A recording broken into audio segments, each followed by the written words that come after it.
The Ideal Couple by Samuel Aunweir.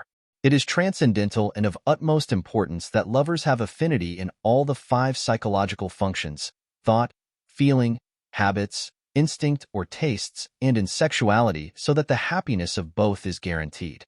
Awkwardly, many people express that being like-minded in everything must be boring and generate a monotonous relationship.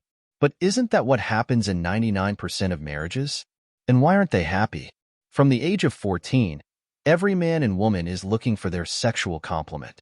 The ideal couple is the one who finds the complement for their fundamental center of gravity, sex.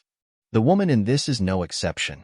Obviously, young single people of both sexes are always concerned about finding a spouse, the ideal companion for life, finding a lasting bond with that person. Therefore, choosing a partner should be the most serious step we must take in our lives, an issue that, unfortunately, many take lightly, without taking into account that such a decision exerts such a great influence that whether we are happy or unhappy depends on it.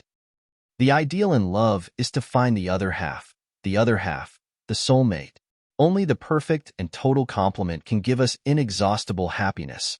Unfortunately, it is too much to ask. We do not deserve that much.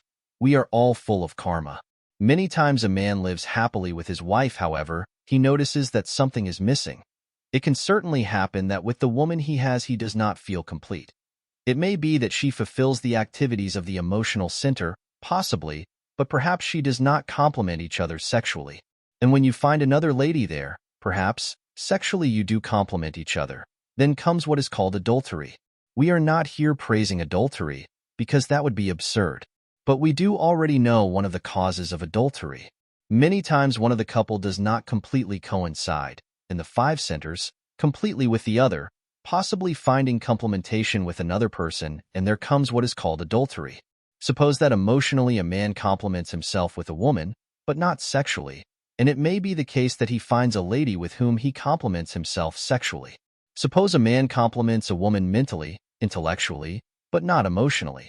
It may be the case that he finds a lady with whom he complements himself emotionally. It may happen that in the world of habits a man does not complement himself with a woman, but he may find another woman with whom he does complement himself, with whom he has an affinity in his habits. This is one of the reasons that explains the case of so many adulteries. I believe that the best thing for a man is to find a woman with whom he complements each other intellectually, emotionally, in the motor center, in the instinctive center, and in the sexual. That is, the ideal partner, the perfect partner, and I believe that the ideal thing for a woman is to find a man with whom she would totally complement herself. Then there would be true happiness. Samael Aunweir